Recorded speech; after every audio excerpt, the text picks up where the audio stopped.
വിഷ്ണുശാലിനിയുടെ പുതിയ എപ്പിസോഡിൽ അന്നേരം സത്യഭാമയെ കണ്ട് കുറേ നേരം സുസ്മിത ഇങ്ങനെ നോക്കിക്കൊണ്ട് നിൽക്കുന്നുണ്ട്. പക്ഷേ ജഗദീപ് വളരെ വിനയത്തോടു കൂടി നിൽക്കുകയാണ്. തുടർന്ന് സുസ്മിതയാണെങ്കിൽ കളക്ടറുടെ ആ ക്യാബിനകത്തേക്ക് അങ്ങ് ഡോറ് തുറന്ന് കയറാനായിട്ട് പോകുമ്പോൾ അനുപല്ലവി വരികയാണ്. മാഡം പെർമിഷൻ എടുത്തിട്ടുണ്ടോ കളക്ടറെ കാണാനായിട്ടെന്ന് ചോദിക്കുകയാണ്. അന്നേരം ജോൺ എബ്രഹാം തന്നെയല്ലേ ഇപ്പോഴും കളക്ടറും ചോദിക്കുകയാണ്. അന്നേരം അതേ എന്ന് പറയുകയാണ്. പെർമിഷൻ ഇല്ലാതെ ആരെയും കയറ്റി വിടണ്ടെന്നാണ് സാർ പറഞ്ഞത് എന്ന് അനുപല്ലവി പറയുമ്പോൾ ഈ ആരെയും എന്നുള്ള കൂട്ടത്തിൽ ഈ സുസ്മിത പെടില്ല. സുസ്മിത വേറെയാണ്, സ്ഥലം മേയർ സുസ്മിത എന്നിങ്ങനെ പറയുമ്പോൾ സത്യഭാമയെ നോക്കിയാണ് ഇങ്ങനെ പറയുന്നത്. അതായത് സത്യഭാമയും അന്തം വിട്ടു പോവുകയാണ്. അർജുനും അന്തം വിടുന്നുണ്ട്. സുസ്മിത മേയറാണ് എന്നുള്ളത് അപ്പോഴാണ് സത്യഭാമയും അർജുനും അറിയുന്നത്. തുടർന്ന് സത്യഭാമയെ നോക്കി തന്നെയാണ് അനുപല്ലവിയോട് എന്ന പോലെയാണ് സുസ്മിത സംസാരിക്കുന്നത്. എല്ലാവരും തുല്യരായിരിക്കാം, പക്ഷേ ചിലർ അതിനേക്കാൾ കൂടുതൽ തുല്യരായിരിക്കാം. ആ ഗണത്തിൽപ്പെടും ഈ സുസ്മിത. പിന്നെ പലരുടെയും പലിശപ്പണം തിന്ന് കൊഴുത്ത മൂട്ടയല്ല ഈ സുസ്മിത. ജനങ്ങൾ നൽകിയ അംഗീകാരത്തിൻ്റെയും ആദരവിൻ്റെയും കിരീടമാണ് ഈ മേയർ പദവി എന്നുള്ളത് എന്നിങ്ങനെ പറയുമ്പോഴും അർജുനങ്ങ് ദേഷ്യം വരുന്നുണ്ട്. സത്യഭാമയ്ക്ക് ദേഷ്യം വരികയാണ്. അർജുനങ്ങ് ചാടി എഴുന്നേൽക്കുകയാണ് സുസ്മിതയോട് എന്താ പറയാനായിട്ട്. പക്ഷേ കൈ കൊണ്ടിങ്ങനെ സത്യഭാമ തടുക്കുകയാണ്. വേണ്ട എന്നിങ്ങനെ പറയുമ്പോൾ അർജുനൊന്ന് ശാന്തനാവുകയാണ്. നിങ്ങൾ ഇവിടെ കുത്തിയിരിക്ക്, ഞാൻ പോയി കളക്ടറെ കണ്ടിട്ട് വരാം എന്ന് പറയുകയാണ്. അന്നേരമാണ് അനുപല്ലവിക്ക് മനസ്സിലാവുന്നത് സത്യഭാമയെ ഉദ്ദേശിച്ചാണ് പറയുന്നത്. അനുപല്ലവി ഇങ്ങനെ സത്യഭാമ ഇങ്ങനെ തിരിഞ്ഞു നോക്കുകയാണ്. തുടർന്ന് കളക്ടറെ കാണാനായിട്ട് സുസ്മിതയും ജഗദീപും അങ്ങ് കളക്ടർ ക്യാബിനിലേക്ക് കയറുന്നുണ്ട്. അന്നേരം ആ മേയറാണ് സുസ്മിത എന്ന് പറയുമ്പോൾ സത്യഭാമ ആലോചിക്കുന്നുണ്ട്. വണ്ടി വന്ന് നിർത്തിയപ്പോഴത്തേക്ക് മേയറുടെ വണ്ടി വരാനുള്ളതാണ്, അങ്ങോട്ട് മാറ്റിയിട്, കളക്ടർ സാറിൻ്റെ വണ്ടി വരെ മാറ്റിയിട്ടു എന്ന് ആ ഒരു ഉദ്യോഗസ്ഥൻ വന്ന് പറഞ്ഞത് ഓർക്കുമ്പോൾ സത്യഭാമയ്ക്ക് അങ്ങ് ദേഷ്യവും അന്തം വിട്ടും ഒക്കെ അങ്ങ് ഇരിക്കുകയാണ്. തുടർന്ന് അർജുൻ പറയുകയാണ്, സത്യാമ്മ അവൾ എന്തൊക്കെയാണ് പറഞ്ഞിട്ട് പോയത്, അവളോട് 2 വാക്ക് പറയേണ്ടതായിരുന്നു എന്ന് പറയുമ്പോൾ സമയം ശരിയല്ല. പിന്നെ ഒന്നാമത് അവൾ നമ്മളോട് നേരിട്ടൊന്നും പറഞ്ഞില്ലല്ലോ. മോശ സമയത്ത് ദൈവങ്ങൾ പോലും യുദ്ധത്തിനിറങ്ങാറില്ല എന്ന് പറഞ്ഞ് അങ്ങ് വിഷമിച്ച് സത്യഭാമ കളക്ടർ വെയിറ്റ് ചെയ്ത് വീണ്ടും അവിടെ തന്നെ ഇരിക്കുന്നുണ്ട്. തുടർന്ന് സുസ്മിതയെ കാണുമ്പോൾ സുസ്മിതയോ അല്ല ഇതാര് സുസ്മിതയോ എന്നും പറഞ്ഞ് ജോൺ എബ്രഹാം അങ്ങ് എഴുന്നേൽക്കുകയാണ്. അന്നേരം ജഗദീപാണ് ഇങ്ങനെ ചുറ്റുമൊക്കെ നോക്കിയിട്ട് അതെ ഇത്ര ബഹുമാനമൊന്നും വേണ്ട അവിടെ ഇരിക്കുമെന്ന് പറയുകയാണ്. തുടർന്ന് സുസ്മിത ഇരിക്കുന്നുണ്ട്, ജഗദീപും ഇരിക്കുകയാണ്. അന്നേരം കളക്ടർ ഇങ്ങനെ അന്തം വിട്ട് നോക്കിക്കൊണ്ടിരിക്കുകയാണ്. ജഗദീപിൻ്റെ പ്രവൃത്തി ജോൺ എബ്രഹാമിനെ അങ്ങോട്ട് ഇഷ്ടപ്പെടുന്നില്ല. തുടർന്ന് ഇയാളോടല്ലേ പറഞ്ഞത് ഇരിക്കാൻ എന്നിങ്ങനെ വീണ്ടും ജഗദീപ് പറയുകയാണ്. അന്നേരം സുസ്മിത ഇയാളുടെ പിന്നെ രീതികൾ എനിക്ക് അങ്ങോട്ട് ഇഷ്ടപ്പെടുന്നില്ല എന്ന് പറയുകയാണ്, പിടിക്കുന്നില്ല എന്ന് പറയുകയാണ്. പിന്നെ പിടിച്ചാൽ പിന്നെ ഇയാളുടെ പെങ്ങളെ എനിക്ക് കെട്ടിച്ചു തരുമെന്നും പറഞ്ഞ് അവിടെ ഇരിക്കുന്ന സാധനങ്ങളൊക്കെ ഇങ്ങനെ എടുത്ത് കറക്കി കാലുമേറ്റിയൊക്കെ വെച്ച് ജഗദീപ് ഇരിക്കുകയാണ്. തുടർന്ന് പറയാണ് സുസ്മിതയെ ക്രോസിംഗ് ദ ലിമിറ്റ് എന്നൊക്കെ പറയുമ്പോൾ നമ്മൾ തമ്മിലുള്ള ബന്ധം വെച്ച് പിന്നെ ജോൺ അതങ്ങ് വിട്ടുകളാ. ഒരു സെക്കൻഡ് ജോണിന് ഇയാളെ സഹിക്കാൻ കഴിയുന്നില്ലെങ്കിൽ ജീവിതകാലം മുഴുവൻ സഹിക്കുന്ന എൻ്റെ അവസ്ഥയൊന്ന് ഓർത്ത് നോക്കിയെന്ന് പറയുകയാണ്. അന്നേരം യെസ് കറക്റ്റ് എന്നിങ്ങനെ ജഗദീപ് പറയുകയാണ്. അന്നേരം ജഗദീപിന് ചെറുതായിട്ട് മനസ്സിലാവുന്നുണ്ട്. തുടർന്ന് കൊല്ലാനും പിടിക്കാൻ പറ്റില്ല, വളർത്താനും പിടിക്കാൻ പറ്റില്ല, അത് വിട്ടുകളാം, നമുക്ക് നമ്മുടെ കാര്യത്തിലേക്ക് വരാമെന്ന് സുസ്മിത പറയുകയാണ്.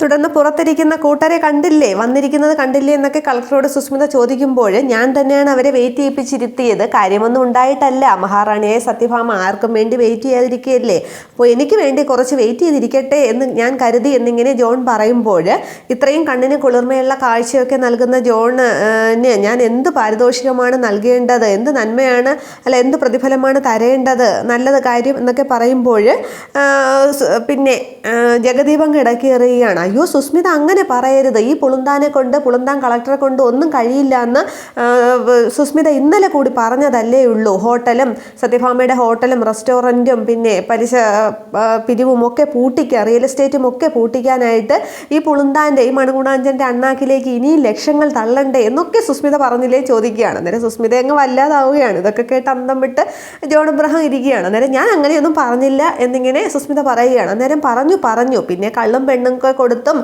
ഒതുക്കാമെന്ന് ആലോചിക്കുമ്പോൾ സുസ്മിത ഒരുവിധം സമാധാനപ്പെട്ടു. പിന്നെ ഇയാൾ പോണ വഴിക്ക് ഏതോ പാണ്ടിലോറി കയറി ചാവുന്ന കഥ അങ്ങനെ എന്തൊക്കെ പറഞ്ഞില്ലേ എന്നൊക്കെ പറഞ്ഞ് സുസ്മിത പറഞ്ഞ കാര്യങ്ങളൊക്കെ ജഗദീപ് അവിടെ അങ്ങ് പറയുകയാണ്. എന്നിട്ട് സുസ്മിതയെ അങ്ങ് വല്ലാതാവുകയാണ്. അന്നേരം സുസ്മിത പറയുകയാണ് പാണ്ടിലോറിയുടെ കാര്യമൊന്നും ഞാൻ പറഞ്ഞില്ല എന്ന്. അപ്പോൾ ബാക്കിയൊക്കെ എന്നെക്കുറിച്ച് പറഞ്ഞത് ശരിയാണല്ലേ എന്ന് പറയുകയാണ്. അന്നേരം സുസ്മിത എന്നെക്കുറിച്ച് അങ്ങനെ പറഞ്ഞാലും എനിക്ക് സാരമില്ല, സുസ്മിത എനിക്ക് പണം തരുന്നു, ഞാൻ അതിനനുസരിച്ചുള്ള ജോലി ചെയ്യുന്നു, അത്രേ ഉള്ളൂ എന്ന് പറയുകയാണ്. അന്നേരം താനെന്താ അപ്പോൾ സുസ്മിതയുടെ വീട്ടിലെ കളക്ടറാണോ എന്നിങ്ങനെ ജഗദീപ് ചോദിക്കുകയാണ്. അന്നേരം ഇയാൾ മിണ്ടാതിരിക്കുക, ഞാൻ സുസ്മിതയാണ് ചോദിക്കുന്നത്, അടുത്ത സ്റ്റെപ്പ് എന്തുവാ എന്നിങ്ങനെ ചോദിക്കുകയാണ്. അന്നേരം ജഗദീപ് വീണ്ടും ഇടയ്ക്ക് കയറുകയാണ്. സത്യഭാമയുടെ റിയൽ എസ്റ്റേറ്റും ഹോട്ടലും ബിസിനസ്സും എല്ലാം അങ്ങ് പൂട്ടിക്കണം എന്ന് പറയുകയാണ്. ജഗദീപാണ് പറയുന്നത്. അന്നേരം ഇയാളോട് ഞാൻ ചോദിച്ചില്ല, സുസ്മിതയുടെ ആണ് എന്നിങ്ങനെ പറയുമ്പോൾ ജഗദീപ് പറഞ്ഞത് തന്നെയാണ് കാര്യം എന്നിങ്ങനെ പറയുകയാണ്. അന്നേരം സുസ്മിതയ്ക്ക് എന്നെക്കുറിച്ച് ഇങ്ങനെയുള്ളൊരു ഇമേജ് ഉണ്ടായ സ്ഥിതിക്ക് പണം കുറച്ച് കൂടുതൽ ഇറക്കേണ്ടി വരും എന്നിങ്ങനെ ജോൺ പറയുകയാണ്. അന്നേരം സുസ്മിത ഇങ്ങനെ ജഗദീപിനെ നോക്കുകയാണ്. ആ കാര്യങ്ങളൊക്കെ പറഞ്ഞത് കൊണ്ടാണല്ലോ അങ്ങനെ പറഞ്ഞത്. തുടർന്ന് സുസ്മിത പറയുകയാണ്, പണം കൂടുതൽ ഇറക്കുന്നത് കൊണ്ട് എനിക്ക് ബുദ്ധിമുട്ടൊന്നുമില്ല, പക്ഷേ പുറത്ത് മഹാറാണിയെ പോലിരിക്കുന്ന സത്യഭാമയെ കൊണ്ട് പിച്ചച്ചട്ടി എടുക്കാനായിട്ട് ജോൺ എബ്രഹാമിനെ കൊണ്ട് കഴിയുമോ? ഈ ജോൺ എബ്രഹാം എന്ന് എഴുതിയിരിക്കുന്നതിൻ്റെ കൂടെ എഴുതിയിരിക്കുന്ന 3 അക്ഷരത്തിന്, അതിന് IAS എന്ന 3 അക്ഷരത്തിന് അത് കഴിയുമോ എന്നിങ്ങനെ ചോദിക്കുമ്പോൾ ജോൺ എബ്രഹാമിനെ കഴിയുമെന്നുള്ള രീതിയിൽ ഇങ്ങനെ നിൽക്കുകയാണ്. അതേസമയം സത്യഭാമയും അർജുനും അവിടെ കളക്ടർ വെയിറ്റ് ചെയ്ത് പുറത്ത് തന്നെ ഇരിക്കുകയാണ്. അർജുനാണെങ്കിൽ ദേഷ്യത്തിൽ അങ്ങോട്ടും ഇങ്ങോട്ടൊക്കെ നടക്കുന്നു. സത്യഭാമ അനുപല്ലവിയെ കൂടെ നോക്കുകയാണ്. പക്ഷെ നിസ്സഹായമായിട്ട് അനുപല്ലവി ഇരിക്കുകയാണ്.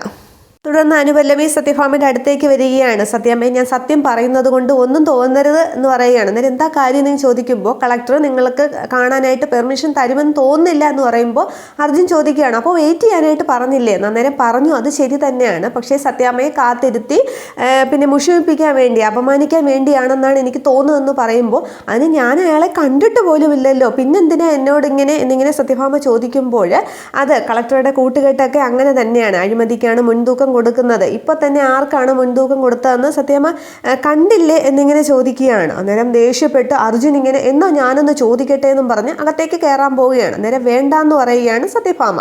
അന്നേരം ഞാനൊരു വക്കീലാണ്, എനിക്ക് എവിടെയും കയറി ചെല്ലാനൊക്കെ പറ്റും, ചോദിക്കാനൊക്കെ പറ്റുമെന്ന് പറയുമ്പോൾ അകത്തിരിക്കുന്നത് ജില്ലാ മജിസ്ട്രേറ്റാണ്.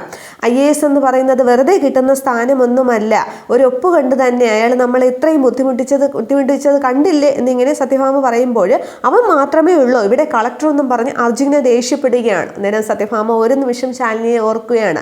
അന്ന് ശാലിനിയുടെ കയ്യിൽ നിന്നും സത്യം ചെയ്ത് വാങ്ങിച്ചത് ഓർമ്മിക്കുകയാണ്. കളക്ടർ ആവാനുള്ള മോഹം ഉപേക്ഷിച്ചു എന്നുള്ളതോ സത്യം ചെയ്ത് വാങ്ങിക്കുന്ന ആ സന്ദർഭം ഓർമ്മിക്കുന്ന സത്യഭാമയ്ക്ക് ആകെ വിഷമം വരികയാണ്. അന്നേരം അർജുനും അത് മനസ്സിലാകുന്നുണ്ട്.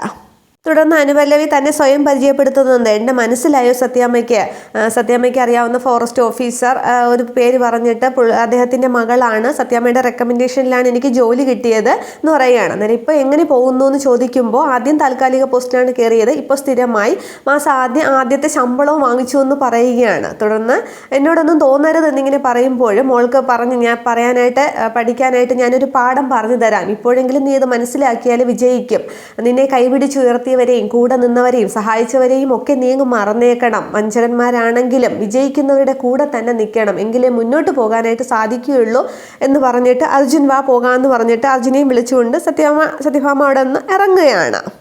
തുടർന്ന് ജോൺ എബ്രഹാമിനോട് സുസ്മിത പറയുന്നുണ്ട്, സത്യഭാമയെ പിച്ചച്ചട്ടി എടുപ്പിച്ചാൽ താൻ ചോദിക്കുന്നതിനേക്കാൾ 1 CR കൂടുതൽ തട്ടകത്തിലേക്ക് വച്ച് തരുമെന്ന്. അന്നേരം അത് ഞാൻ ഏറ്റു എന്ന് പറയുകയാണ്. തുടർന്ന് സുസ്മിത കളക്ടർക്ക് പൈസ ട്രാൻസ്ഫർ ചെയ്ത് കൊടുക്കുകയാണ്. ഫോണിൽ മെസ്സേജ് വരുമ്പോൾ ഫുൾ ക്രെഡിറ്റ് ആയി, ഇത് ഞാൻ ഏറ്റു, ഡൺ എന്ന് പറഞ്ഞ് അവർ പരസ്പരം ഇങ്ങനെ ഷേക്ക് ഹാൻഡ് കൈ കൊടുക്കുകയാണ്. തുടർന്ന് സുസ്മിത ഇറങ്ങുമ്പോൾ ജഗദീപ് തിരിഞ്ഞു നിൽക്കുകയാണ്. അന്നേരം കളക്ടർ എന്താടോ എന്ന് ചോദിക്കുമ്പോൾ ഞാനൊരു പഴമൊഴി പറഞ്ഞു തരാം, സാറ് IAS അക്കാഡമിയിൽ പഠിച്ചിട്ടുണ്ടോ എന്നൊന്നും അറിയില്ല, ചിലർക്ക് ചിലയിടത്ത് ആല് കിളർത്താൽ നല്ല ഇതാണ് എന്ന് പറയുകയാണ്. അന്നേരം ആദ്യം അങ്ങോട്ട് കളക്ടർക്ക് മനസ്സിലാവുന്നില്ല, ഇത് സാറിനെ പോലെയുള്ള ഉദ്ദേശം തന്നെയാണ്, മനസ്സിലായിക്കോളും എന്ന് പറഞ്ഞിട്ട് ജഗദീപ് ഉടനെ ഇറങ്ങുകയാണ്. തുടർന്ന് കളക്ടർ കുറേ നേരം ഇങ്ങനെ ആലോചിച്ച് ഇരിക്കുന്നുണ്ട് എന്താണ് പറഞ്ഞതെന്ന്.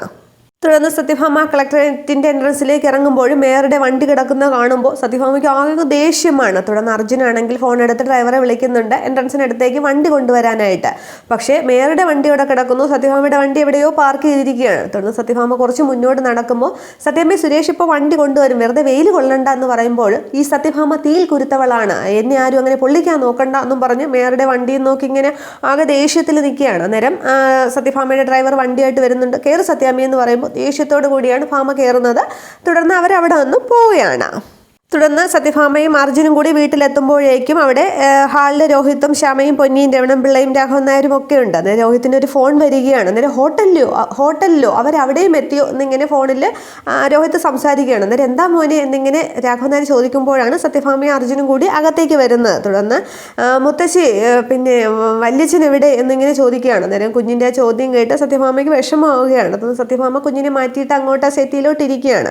തുടർന്ന് കുഞ്ഞാണെങ്കിൽ പിന്നെ അർജുൻ്റെ അടുത്തേക്ക് ചെല്ലുകയാണ്. അങ്കിൾ വല്യച്ഛൻ എവിടെ എന്ന് ചോദിക്കുകയാണ്. അന്നേരം എല്ലാവരും കുഞ്ഞിനെ തന്നെ ഇങ്ങനെ ശ്രദ്ധിക്കുകയാണ്. അന്നേരം വല്യച്ഛൻ വരും മോളെ എന്ന് പറയുമ്പോൾ ഇല്ല എനിക്കിപ്പോൾ തന്നെ കാണണം വല്യച്ഛൻ എവിടെയെന്നും പറഞ്ഞ് കുഞ്ഞ് ആകെ ഒരു ബഹളമാണ്. അന്നേരം ശ്യാമ വിളിക്കുന്നുണ്ട് ഇങ്ങോട്ട് വാ എന്ന് വിളിക്കുമ്പോൾ ഇല്ല എനിക്ക് വല്യച്ഛനെ കാണണമെന്നും പറഞ്ഞ് കട്ടയ്ക്ക് നിൽക്കുകയാണ് ഈ കുട്ടി. അന്നേരം ബലമായിട്ട് ശ്യാമ കുഞ്ഞിനെ എടുക്കുകയാണ്. ഇങ്ങോട്ട് വന്നേ നിനക്ക് പറഞ്ഞാൽ കേൾക്കില്ലേ ഓരോരുത്തർ കൊഞ്ചിച്ച് പാഴി കളഞ്ഞിരിക്കുകയാണെന്നും പറഞ്ഞ് ദേഷ്യപ്പെട്ട് ശ്യാമയ്ക്ക് ദേഷ്യവും സങ്കടവും ഒക്കെയാണ്. കുഞ്ഞിനെ ബലമായിട്ട് എടുത്തുകൊണ്ടങ്ങ് സ്റ്റെപ്പ് കയറി പോവുകയാണ്. അന്നേരം ശ്യാമയെ മോളെ കുഞ്ഞിനൊന്നും ചെയ്യേണ്ടെന്നൊക്കെ സത്യഭാമ അവിടെ ഇരുന്ന് വിളിച്ചു പറയുന്നുണ്ട്. പക്ഷെ എല്ലാവർക്കും അങ്ങ് സങ്കടമാവുകയാണ്.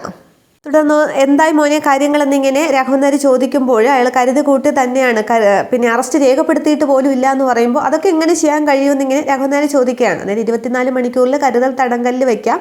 അതിനിടയിൽ എന്തൊക്കെ കുറ്റങ്ങളാണ് വിഷ്ണുവിൻ്റെ നേരെ ചാർജ് ചെയ്യുന്നതെന്നൊന്നും പറയാനായിട്ട് പറ്റില്ല.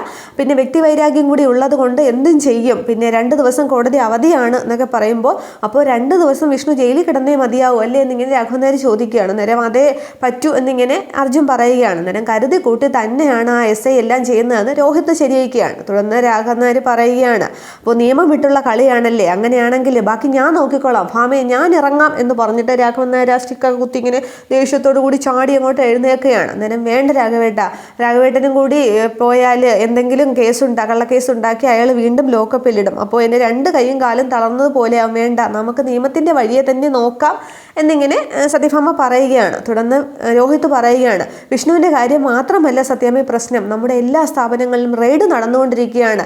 അവർ കരുതി കൂട്ടി തന്നെയാണ് നമ്മളെ ഒതുക്കാൻ വേണ്ടി തന്നെയാണ് എന്ന് പറയുമ്പോൾ അതും കൂടി കേൾക്കുമ്പോൾ സത്യഭാമ ആകെ അങ്ങ് അന്തം വിട്ട് നിൽക്കുകയാണ്. അർജുനും അത് കേട്ട് അന്തം വിട്ട് നിൽക്കുകയാണ്. ഇത്രയും ആകുമ്പോൾ എപ്പിസോഡ് അവസാനിക്കുന്നുണ്ട്. അപ്പോൾ ഈ 2 ദിവസം കൊണ്ട് സത്യഭാമയുടെ സ്ഥാപനങ്ങളൊക്കെ പൂട്ടിക്കാനുള്ള ഏകദേശ കളിയൊക്കെ കളക്ടറും സുസ്മിതയും കൂടി ചെയ്തു വയ്ക്കും. പക്ഷേ 2 ദിവസത്തിന് ശേഷം അങ്ങനെ കളക്ടറെ സത്യഭാമ സ്ഥലം മാറ്റും. അങ്ങനെ എന്തോ സംഭവിക്കും. പിന്നീട് ശാലിനിയാണ് കളക്ടറായിട്ട് വരുന്നത്. പിന്നെ ഇനി എന്തൊക്കെയാണെന്നുള്ളതൊക്കെ നമുക്ക് അടിപൊളി എപ്പിസോഡുകളിലൂടെ കാണാം. Okay, thank